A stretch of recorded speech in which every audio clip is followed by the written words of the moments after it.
Poder de la Palabra, con Fernando Mangual y Jesús María Hernández.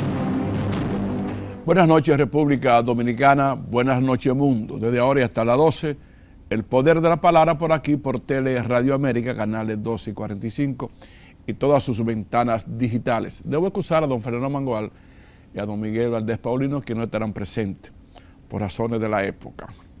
Tal como se ha anunciado, tengo conmigo hoy al doctor Antonio Siriaco, quien es el honorable decano de la Facultad de Ciencias Económicas de la Universidad Autónoma de Santo Domingo y un destacado economista de la República Dominicana.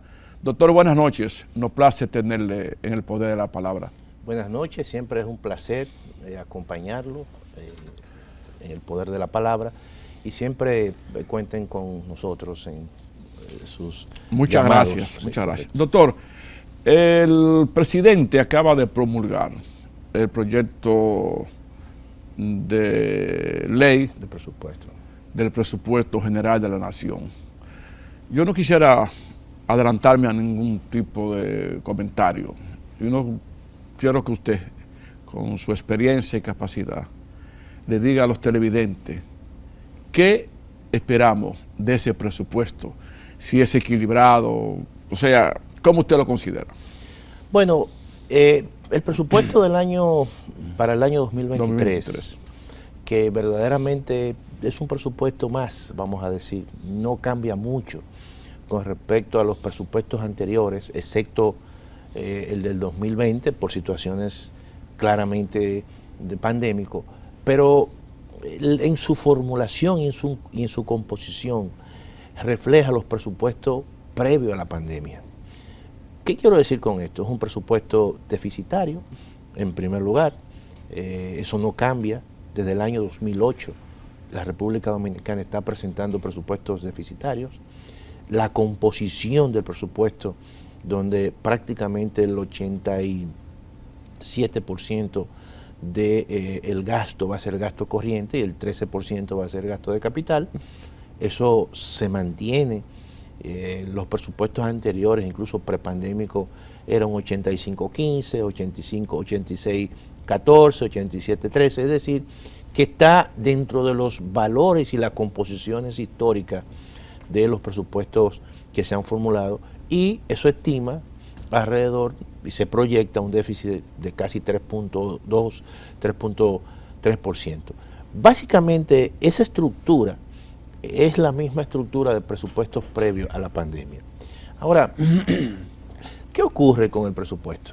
Hay un tema importante que se manifiesta en el presupuesto, que hay un componente fuerte de gasto de intereses por deudas que se han venido acumulando en la República Dominicana.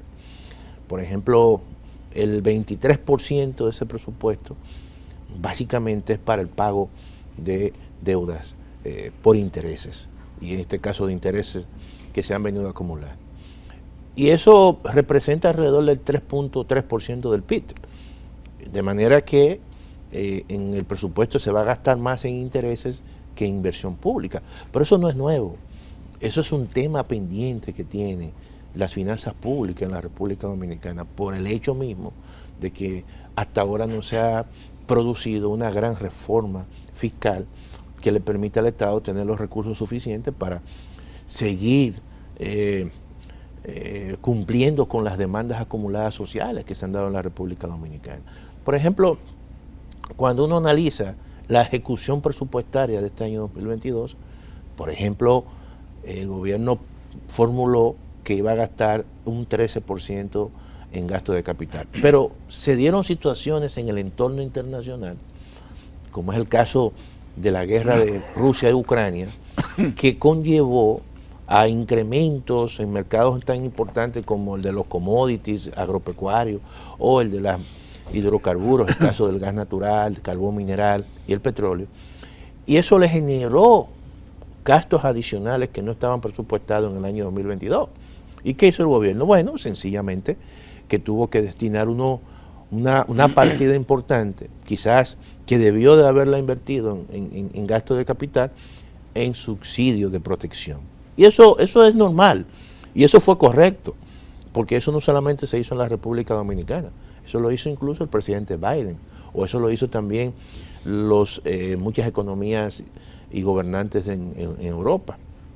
Entonces, cuando tú analizas la ejecución del presupuesto, observa que en vez de un 13% se está ejecutando un 8.5%.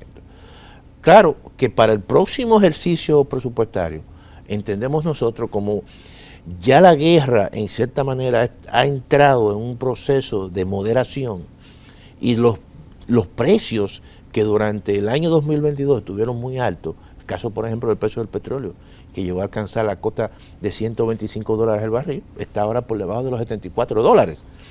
Y eso, en cierta manera, el gobierno para el próximo año va a entrar en un escenario donde los precios de los mismos commodities tiendan a disminuir. Eso le quita presión para seguir manteniendo los niveles altos del subsidio. Y el próximo año, en el presupuesto del 2023, estima un monto de subsidio prácticamente la mitad de lo que gastó en el año 2022. Vamos a volver al déficit fiscal, Sí. porque la verdad que el país ha estado pagando las consecuencias Claro. en salud, en Claro. vivienda, educación, Claro. por este déficit acumulado. Claro. El presupuesto actual es de 1.400.000.000, 1 billón 1.4 billones de pesos. sí. Y tenemos un déficit entonces. Y entonces Se ha proyectado un déficit de 2.005 millones. Claro, sí. 205.000 205.000 millones de pesos, que eso es una cifra considerable. No, estamos hablando del 3.3% del PIB. Producto Interno Bruto. Claro. Ahora, nosotros, uno de las cargas que tenemos es la deuda externa. Claro. Sin embargo, con este déficit, eso nos hace pensar que seguiremos Claro. navegando cuesta arriba. Claro. Te decías que uno de los elementos que se han venido acumulando es el tema de la deuda. Por ejemplo, todo el déficit se convierte en deuda. Esa es la realidad. La deuda, por ejemplo, para el próximo año, estamos hablando ahora que la deuda acumulada del gobierno central ronda los 52.000 millones de dólares. Y si tú le sumas la deuda cuasi fiscal del Banco Central, y eso hace que la deuda consolidada sea de 67.000 millones de dólares. Eso es alrededor del 63% del Producto Interno Bruto. Pero el tema... Usted dice 63%. Del PIB. Para que la gente entienda esto. O sea, que de cada peso nosotros tenemos que pagar 63. Claro, por cada peso que tú tienes de riqueza, tú debes 63 centavos.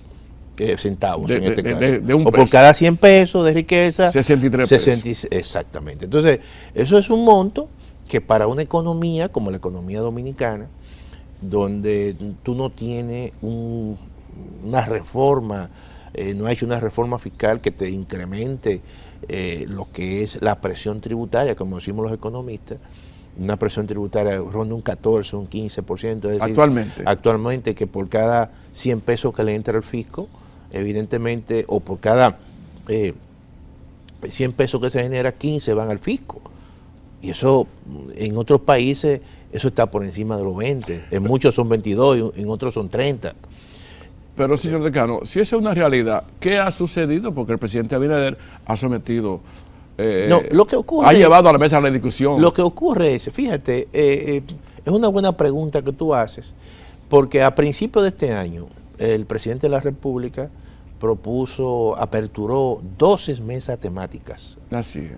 Importantísimas para discutir reformas, y estaba la mesa temática sobre la seguridad social, la mesa temática sobre la función pública, la mesa temática sobre el tema de la salud, y claramente todavía ya a final de año muchas de esas mesas no han presentado todavía su informe final, porque las reformas Ni creo que lo vayan a hacer ya. No, claro, y las reformas necesitan consensos, necesitan tiempo, pero además, en el caso de la reforma fiscal, un país no puede proponer reforma en tiempos de crisis. Las reformas se proponen y se ejecutan en tiempos de bonanza. Es un error de muchos economistas decir cuando los países están en situaciones de crisis, que ese es el mejor momento para hacer transformación. No es verdad. Fíjate, Comparto eso. la experiencia que ha habido en los últimos años ante una sociedad que está mucho más consciente, donde las redes sociales nos dan más información, no es la sociedad de los años 80 ni la sociedad de los años 90. Mira lo que ocurrió en Colombia en plena crisis del coronavirus. El presidente Duque en ese momento propuso una reforma y que cuando tú la lees, es una reforma hasta que creaba un ingreso, como dicen, una renta básica universal. Pero los colombianos en ese momento, como estaban tan crispados con una crisis de salud, inmediatamente le hablaron de reforma fiscal. Eso generó un estallido. Entonces se podría interpretar, Sí. excúseme, que el gobierno entonces jugó con la población al presentar una reforma cuando sabía que la oposición no le iba a aprobar. Yo creo que no jugó con la población, yo creo que no midió el momento. Muchas veces las circunstancias y las restricciones de la misma dinámica de las finanzas públicas te llevan a hacer una propuesta. Y eso claramente se filtró un documento Sí. que después no se sabía si era oficial, si no era oficial, donde se presentaba una reforma bastante bien diseñada.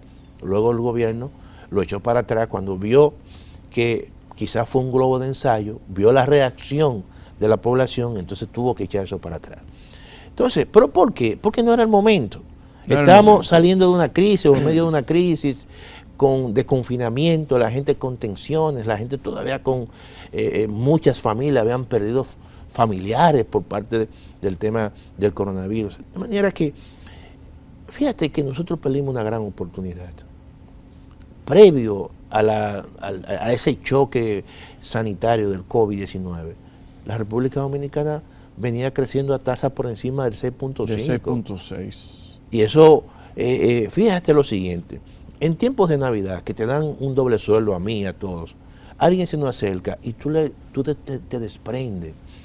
Y eso no te lacera mucho porque tú tienes ingresos adicionales. Pero en tiempos de crisis, cuando alguien te viene a pedir, la gente no lo hace. Entonces, así mismo ocurre con la reforma fiscal.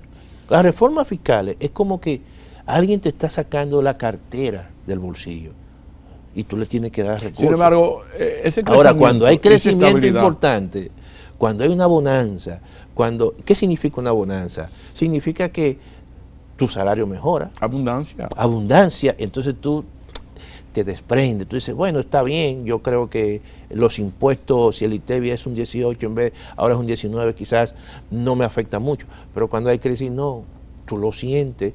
Cuando hay una situación que todavía los empleos no se han recuperado, todavía mucha gente está desempleada, tú decirle a una gente, a una sociedad que se sacrifique, no lo va a hacer. Entonces yo creo que, y eso pienso que el presidente debe estar muy consciente de eso porque es economista. El presidente tiene una triple condición, que es economista, que es político y es empresario.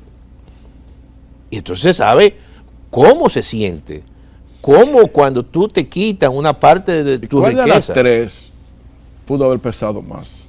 No, yo creo que en ese sentido pesó más la visión del estadista. Porque te voy a decir lo siguiente. ¿Tú sabes cuál ha sido el éxito de la República Dominicana en las últimas décadas? Ha sido que mínimamente, con las imperfecciones de nuestra democracia, con las imperfecciones de los partidos políticos, se ha creado un clima de paz social y estabilidad política. Sí. Eso es un intangible que le ha permitido a la República Dominicana tener y ser hoy uno de los países del Caribe con mayor inversión extranjera. No es lo mismo lo que está ocurriendo en Perú, no es lo mismo lo que ocurrió en Ecuador, no es lo mismo lo que ha estado ocurriendo en Chile, Prácticamente en toda o Centroamérica lo que y ocurrió Sudamérica. en Venezuela. Lo que te quiero decir es que ante una situación de un entorno en la región de cierto nivel de convulsión, ¿dónde tú crees que va a fluir el inversionista a hacer una inversión de largo plazo? Donde haya paz. Donde haya paz. Y garantía jurídica. Y eso es un activo. Y garantías jurídicas. Eso es un activo que al final se traduce en inversión, en empleo, en crecimiento económico. Y eso yo creo que la República Dominicana lo ha logrado. Ese ha sido el éxito, ¿eh? Hemos crecido mucho. Hoy somos la 7ª economía del mundo. Posiblemente el próximo año seamos la 6ª economía del mundo. Cuando tú observas eso y tú dices, pero ven acá, nosotros no estamos codeando con países de la categoría de Brasil, de la categoría de México, de la categoría de Argentina. Oye bien, y somos un paisito pequeñito de 48.000 kilómetros cuadrados. Pero eso es un esfuerzo que se ha hecho, con muchas imperfecciones. Se ha creado una riqueza en la República Dominicana, se ha acumulado una riqueza que podemos tener 2 repúblicas dominicanas, eso es verdad. Pero sin embargo se cuestiona que esa riqueza no llega a las grandes mayorías. Claro, claro. Y ahí entonces, ahí vienen las reformas. Las reformas implican una reforma a la seguridad social. ¿Tú sabes cuáles son los intereses que están metidos ahí? Quiero hablar de eso. Oye, pensiones y salud. Si a nosotros se nos vislumbra un horizonte de tranquilidad, de tal manera que yo y todos nosotros sintamos que el futuro, cuando yo me jubile, o cada uno de nosotros nos jubilemos, vamos a tener cierto nivel de recursos que nos permita tranquilidad. Eso no ha ocurrido todavía en la República Dominicana, por eso es la informalidad laboral, por eso es que cada uno de nosotros va a un trabajo y sale de uno y va a otro. ¿Por qué? Porque tú te estás asegurando una pensión. Señor decano, yo quiero tocar ese tema, Sí. porque yo leí una declaración suya Sí. sobre el mismo, pero yo quiero volver a las reformas Claro. y al presupuesto. Entonces, ¿cuándo el país estará en condiciones de elaborar esa reforma que usted dice que es necesaria? El país estará en condiciones cuando, en el momento adecuado y cuando realmente se asuma el liderazgo de las fuerzas sociales. Pero ¿cuándo es el momento adecuado? No, yo lo que creo es que, fíjate, Deme algunos... 2023 no es un buen año, es un año preelectoral. Y 2024 es un año donde se van a celebrar elecciones. Entonces, habrá que...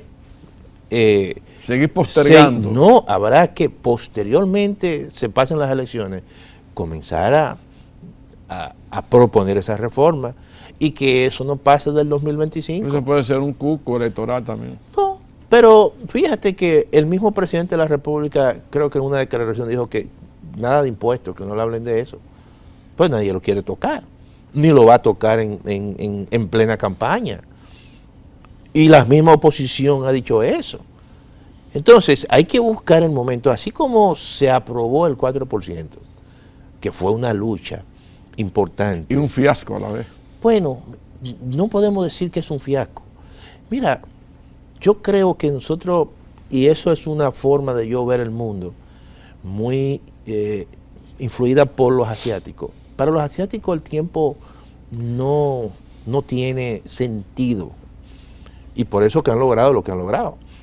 Entonces, ¿qué era lo primero que se necesitaba con el 4%? Es verdad, aumentar la masa de recursos a ese sector, mejorar Excelente. los salarios a los servidores. Ahora viene el elemento de la calidad. Y entonces tú dices, vamos a sentarnos y vamos a planificar el 4%. Eso hay que hacerlo. Eso es otro consenso.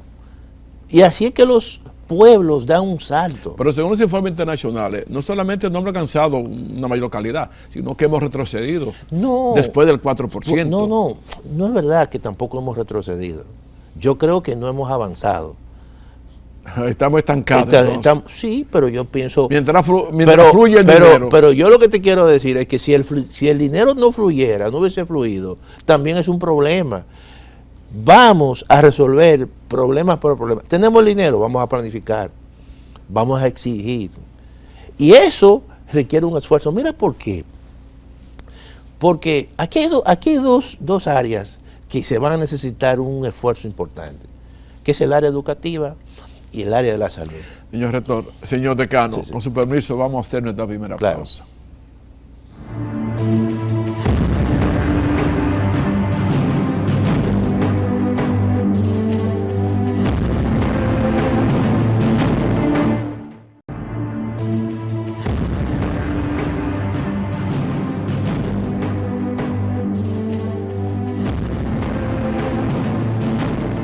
Señores, estamos conversando con el señor decano de la Facultad de Ciencias Económicas de la universidad y, como dije al principio, uno de nuestros más destacados economistas de la República Dominicana y posiblemente del área.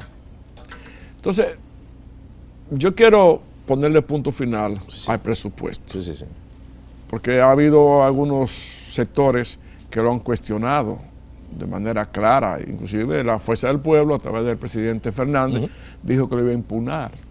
Claro, sí, yo escuché. ¿En qué se basa para el presidente Fernández para decir eso? No, yo me imagino que quizás por la misma composición del presupuesto y por los resultados y por los montos que eso estima para el pago de deuda y financiamiento externo, y que eso es un peso importante, eso le quita capacidad a los gobiernos para hacer políticas públicas, como tú mismo has señalado.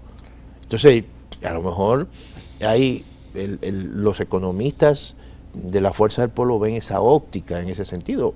Yo creo que también puede ser un elemento de carácter político. Yo lo que te digo, que ese presupuesto no cambia mucho con respecto a presupuestos anteriores. Del 22, del 21. Mira, aquí hay números mágicos. ¿Cómo cuáles? Números mágicos es, cada vez que hay un aumento de salario es un 15%. En el sector privado, no sectorizado, cuando se reúne el comité de salario, al final el 15% es. Eso es algo que ocurre cada 2 años. Otro, el 5% de crecimiento de la economía. Siempre tuve los pronósticos que la economía va a crecer un 5% porque es el crecimiento potencial. Y otro es el déficit de las finanzas públicas. Cuando se formula un presupuesto, siempre te formulan el déficit 3%, 3.1%, punto. Y muchas veces lo hacen. Pero ¿eso tiene algún tipo de beneficio para quienes hacen uso de esa cifra? Lo que ocurre es lo siguiente, que cuando tú formulas un presupuesto, tú incorporas venta de bonos al extranjero, bonos externos. Y cuando tú vas a vender esos bonos, que tú reúnes en esos roadshows que hacen básicamente en el sector financiero, esos grandes inversionistas, tú no le vas a decir que la República Dominicana tiene un déficit de un 6 o de un 4. Tú lo pones en un déficit más o menos que tú puedas vender el país. Tú no vas a decir que la República Dominicana va a tener un crecimiento de un 3. Tú dices, la República Dominicana va a tener un crecimiento en su potencial. Pero yo quiero que... Es una forma de vender. Hablamos de números. O sea, el país cuando va a colocar bonos, habla de su crecimiento. Claro. Entonces... Claro, tú tienes que presentar, cuando, por ejemplo... Pero si es un 3, dice que es un 6. No, todo lo contrario. Tiene que ser un déficit pequeño. Todo lo contrario, tiene que ser un crecimiento alto. Pero yo me refiero al crecimiento, señor decano. Sí. Cuando el país va a colocar bonos, dice que hemos crecido o estamos creciendo una proyección para un 6, un 7, un 8. Claro. Por ejemplo, el marco y el panorama. ¿Es una política general? No, bueno, lo que pasa es que tú nunca vas a tratar de lo que tú quieras vender, ponerles números que sean no atractivos. O sea, nosotros abultamos nuestro crecimiento. No es que no lo abultamos, sino que es un crecimiento potencial que, tú lo puedas alcanzar eso o no lo puedas alcanzar. Distorsionar la cifra. Eso. No, yo creo que no es distorsionar. Yo lo que creo es que todas las economías tienen un crecimiento potencial. Ahora, el esfuerzo que tú hagas va a depender si tú alcances o no ese crecimiento. Por ejemplo, en el caso del déficit del sector público, que tú generalmente siempre se proyecta y se formula con un 3.1, 3.2.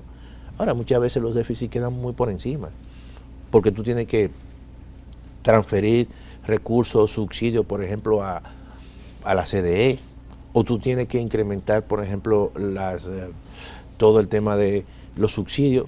Todo eso son elementos que siempre están sobre el tapete, pero tú siempre, cuando tú formulas un presupuesto y haces un marco macroeconómico, tú tienes que hacerlo lo más conservador posible. Y eso, en cierta manera, lo tiene que ser así porque tú tienes una parte importante del financiamiento no es interno, es externo. Es externo. Y entonces tú tienes que convencer a aquellos que van a adquirir deuda de la República Dominicana. No vamos a decir, tengo que mentirle a los inversionistas, a los potenciales inversionistas. Bueno, pues si yo altero los números de crecimiento, eso se va a reflejar a largo plazo. No es que tú no lo alteras, es que tú trates de alcanzar eso. O tratas de tener un déficit menor. Y si no, bueno, pero generalmente los inversionistas no son tontos. Y hacen preguntas. Tienen su evaluación. Y tienen su evaluación. Y tienen sus asesores. Y además se auxilian de las calificadoras de riesgo. Por ejemplo, cuando Fitch viene a la República Dominicana, presenta un informe. Ese informe los inversionistas lo ven. O cualquier otra Standard & Poor's, que son calificadoras de riesgo que monitorean a los países y entonces sobre esa base presentan una especie de prospectus y tú ves y puedes observar y dices, bueno, la calificación de la deuda de la República Dominicana fue degradada. ¿Ay, por qué? Bueno, porque la República Dominicana se estima un crecimiento por debajo del potencial, que el déficit no va a ser un 3, va a ser un 6. Y eso los economistas que son de esas calificadoras de riesgo le trabajan a esos inversionistas. Entonces hay muchas informaciones por las cuales tú no puedes sencillamente mentir, ni tampoco establecer informes que no sean creíbles. Eso pasó en el caso de Argentina hace unos años cuando estaba Cristina Kirchner. Bueno, las informaciones que la maneja el Instituto Nacional de Estadística de Argentina, los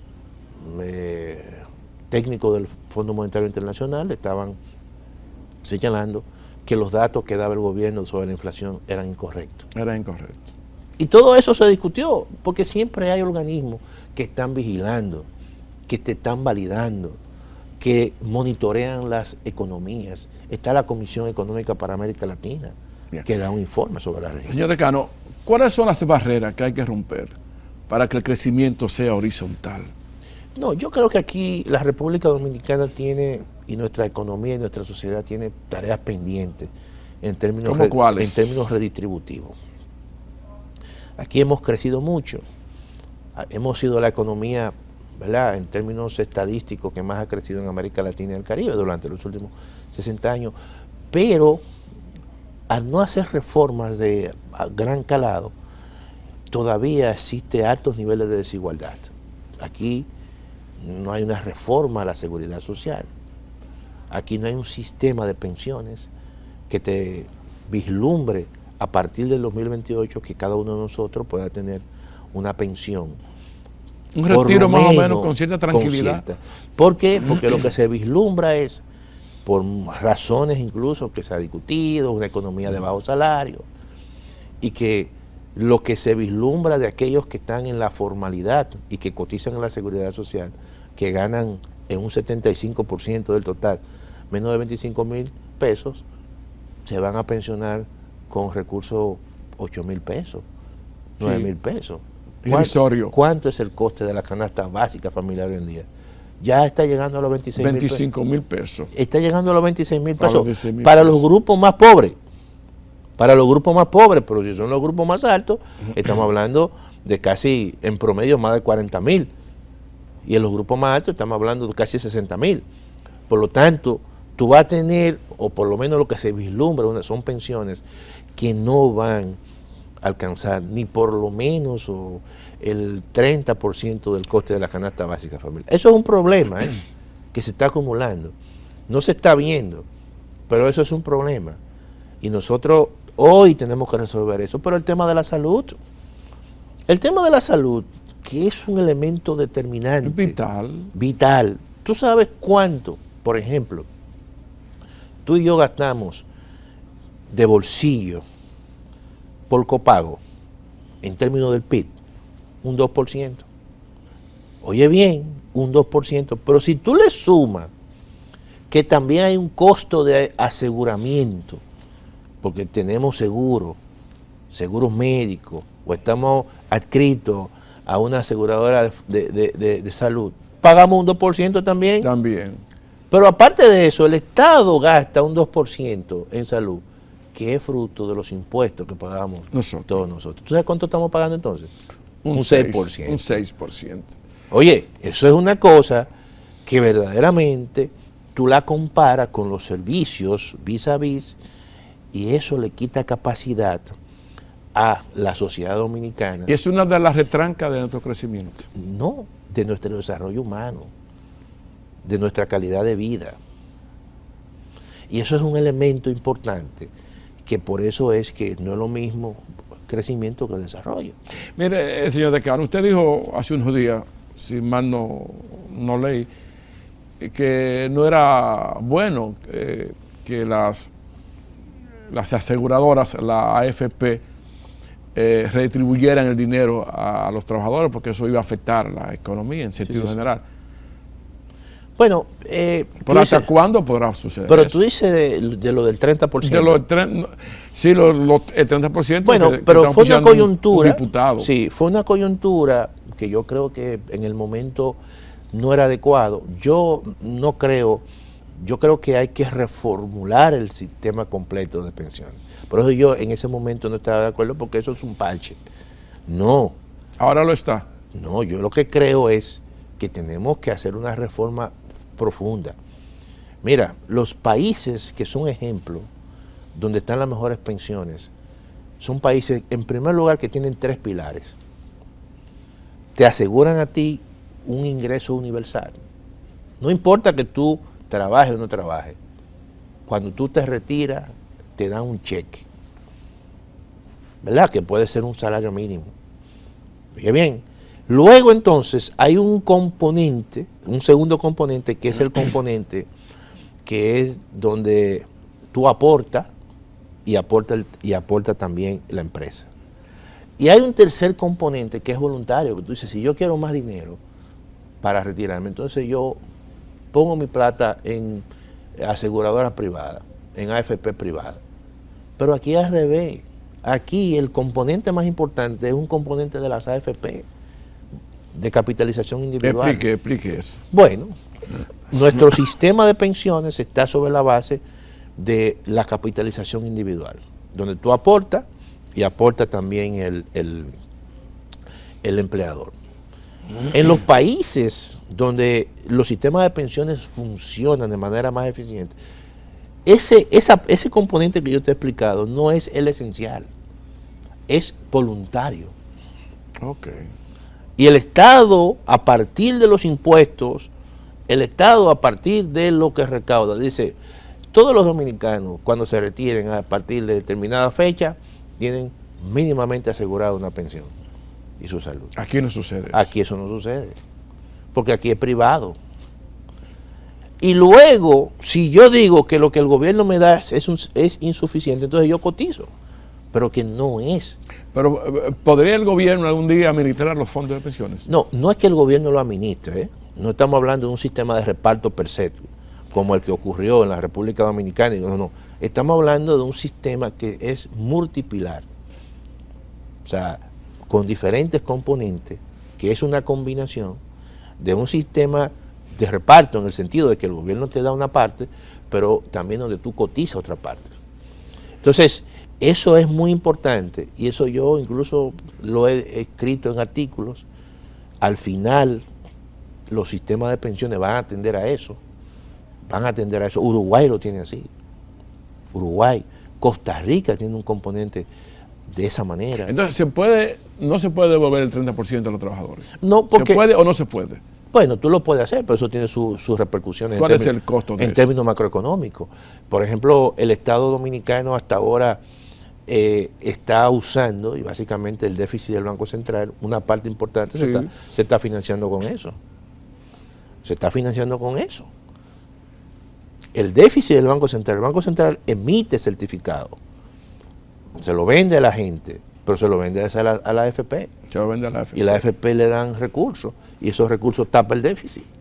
Si eso básicamente se limita, eso puede tener repercusión a nivel macroeconómico, porque te puede afectar los niveles de inflación y toda una serie, te puede incrementar el tipo de cambio, eso es verdad. Pero yo abogo, porque todo eso son modelos que nosotros hemos copiado de Chile. No tenemos un modelo propio. No, lo mismo que el 30%. El 30% no es un modelo autóctono, eso alguien lo vio, que se estaba ocurriendo en Chile, que estaba ocurriendo en Perú, y entonces, pero Chile va ahora a reformular su sistema de Lo vio pensiones. muy popular y Dios, déjame. Claro. Tiráselo a la... ¿Qué hizo Boric ahora mismo? No, espérate. Exactamente eso que te estoy diciendo, hizo Boric En Chile. en Chile. Y creó una franja diciendo todos los chilenos van a tener una pensión. Coticen o no coticen. Trabaje o no trabaje. Van a tener una pensión. ¿Con qué? Hizo una reforma fiscal o propuso una reforma fiscal. Es para eso. Cuando uno propone una reforma fiscal, es para el desarrollo humano. Pero estoy seguro que ese poder económico que son las AFP, estarían entonces maquinando para que esa reforma no se dé aquí. Bueno, pero yo estoy en la mesa de la Seguridad Social, y yo he visto eso. La oposición a eso. Claro, yo he visto la misma AFP con su equipo.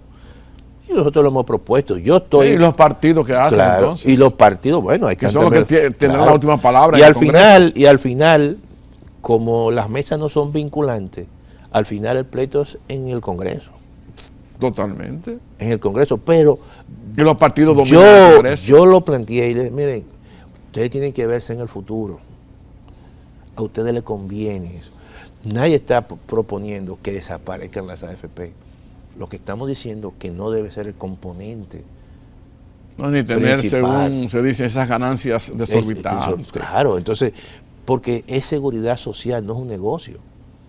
Es una seguridad social. Yo viví en estos días, llevé a un amigo a una clínica. Sí. Y mientras no se comunicaron, no le dieron atención. La persona murió. Entonces, si tú no le presentas una tarjeta de seguro y que eso es así. Que hay que confirmarla, hay que contactarla. Entonces, todo eso, tú te y imaginas. El gobierno ve eso y... Claro. Se hace de la vista gorda. ¿Qué ocurre?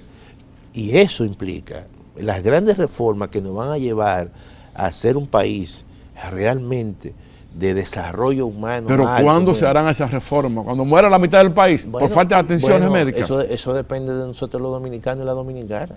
Lo que me da pena, porque al final es el silencio de los partidos políticos y sus líderes. Eso es un problema que tú y yo quizás tenemos que hacer el trabajo. Pero tú sabes cómo, con este tipo de programas. Señor decano, vamos a nuestra última pausa. Sí. Regresamos.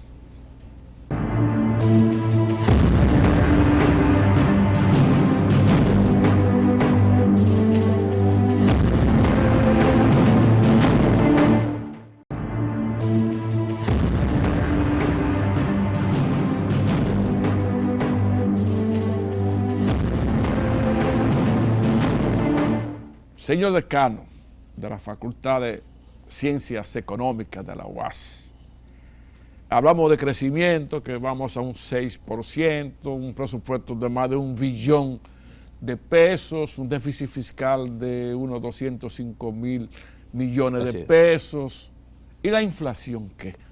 Mira, la inflación es Está una inflación acumulada de unos 6.8 de enero a noviembre. Sí. Mira, el último informe del Banco Central habla de una inflación anualizada, es decir, del mes de noviembre del año 2022 a noviembre del 91, de 7.58. Y la inflación acumulada de enero a noviembre de este año es 6.8. Y claramente, cuando tú lo comparas, a principios de año, que la inflación llegó hasta la 9.67, hay una tendencia hacia la baja lentamente. ¿Qué tienen los precios? Los precios tienen algo que, producto por las características mismas de los mercados, es que cuando suben muy rápido, pero cuando bajan muy lento. Y entonces la gente que perdió una parte importante de su capacidad de compra, no la recupera de manera inmediata y todavía siente que los precios pueden estar altos. Pero también la disminución de los precios está en función de los tipos de mercado. Por ejemplo, todavía los bienes alimenticios en la República Dominicana, ese componente de alimentos y bebidas todavía está alto. Ha venido disminuyendo, pero está alto. Cuando tú analizas el informe del Banco Central, que yo siempre me detengo en términos de los impactos a nivel de la estratificación social. Es decir, el quintil 1 es donde están los más pobres. El 2 son menos pobres que el 1 y el 3 menos pobres. Y el 4 y el 5 son los más ricos. Cuando tú analizas dónde la inflación ha dado más duro, es en los quintiles más bajos, en los más pobres. ¿Qué significa eso? Que el peso de esos grupos que están en los grupos más vulnerables, están sintiendo todavía los niveles de inflación. Aunque la inflación ha venido disminuyendo, pero lo están sintiendo porque sus salarios no se han incrementado en esa proporción. Y por eso es que los mismos empresarios, cuando vieron el tema de la inflación, fueron ellos que pusieron sobre la mesa el incremento de salario. Y el aumento salarial. Porque era bastante evidente. Vamos a pagar esta bomba. Claro, entonces, claro, y incluso generaron todas unas expectativas, como tú has dicho, y eso, la crispación bajó un poco. Pero eso es un tema que hay que retomarlo para el próximo año. Hay que hacer un incremento de salario para recuperar en parte el poder adquisitivo de la gente, porque ¿cuánto aquí es el salario mínimo más alto? Que no todos los trabajadores lo reciben, 21,000 pesos.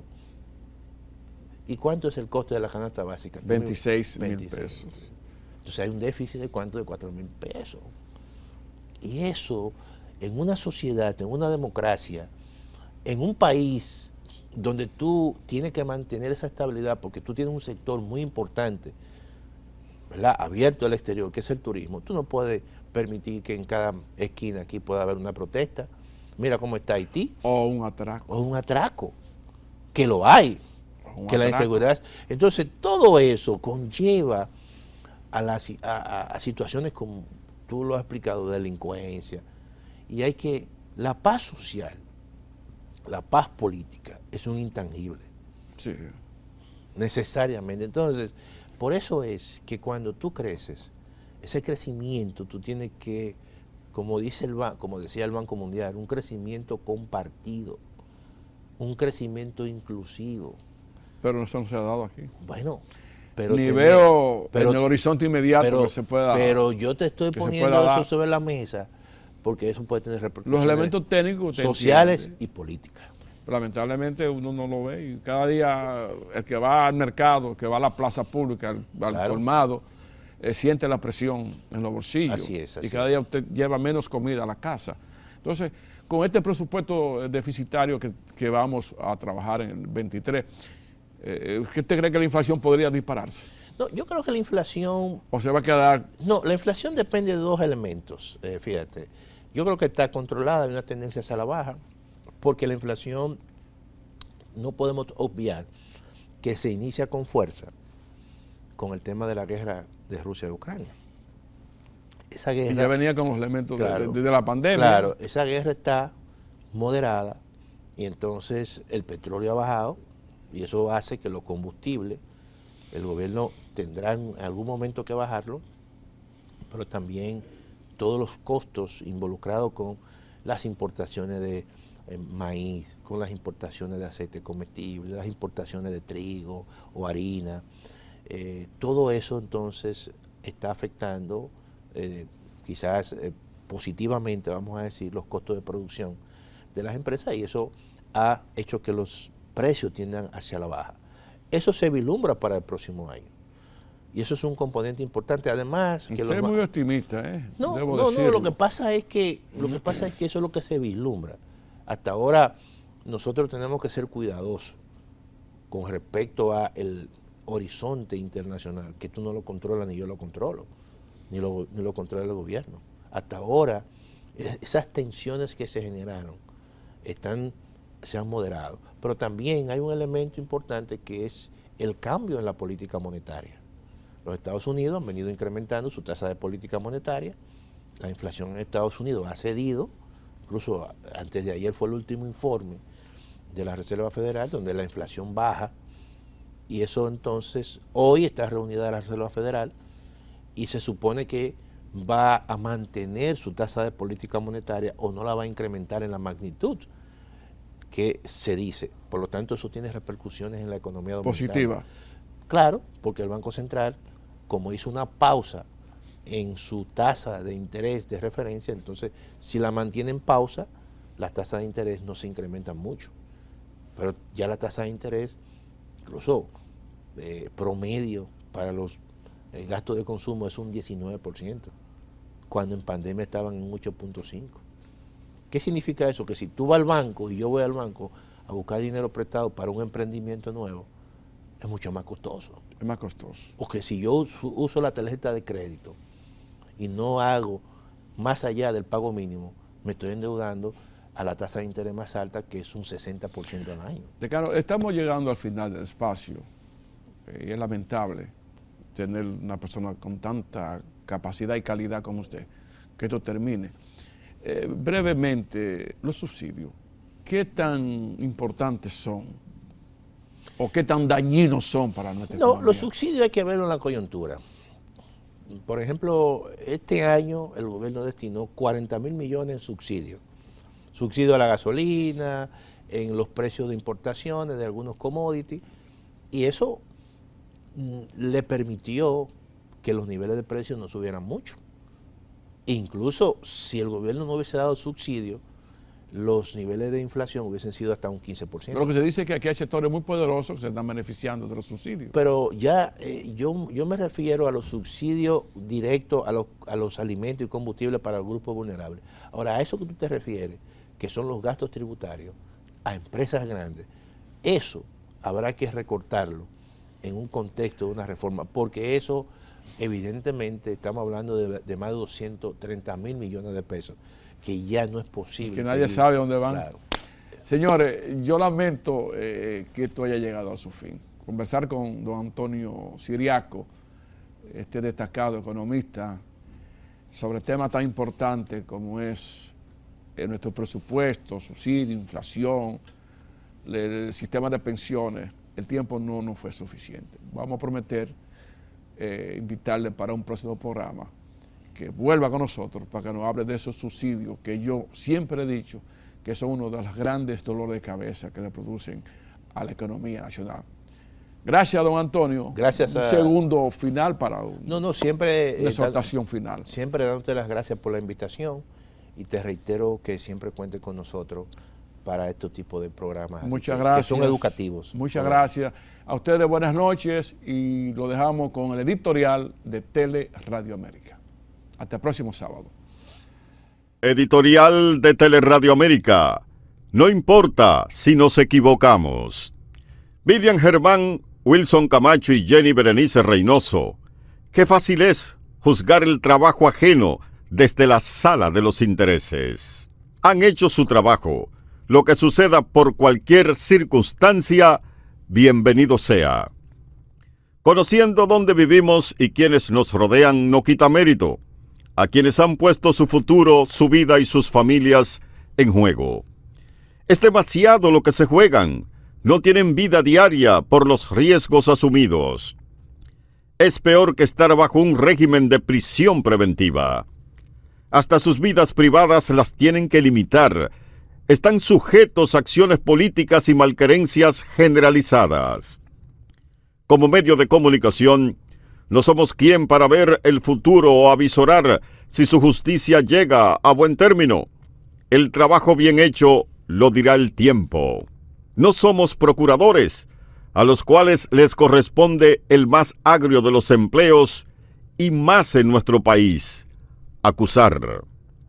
Solo sabemos que han hecho su trabajo y que la justicia siga su rumbo, pero conociendo los pros y los contras que asumen, damos todo el respeto y apoyo que merecen. Todo a su tiempo saldrá. Se verá el esfuerzo realizado y un pueblo que tendrá que agradecer la labor ya hecha.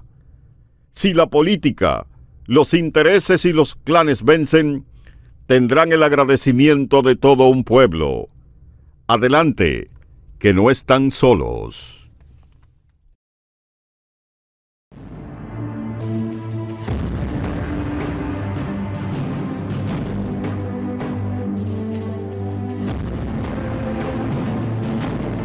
El poder de la palabra, con Fernando Mangual y Jesús María Hernández,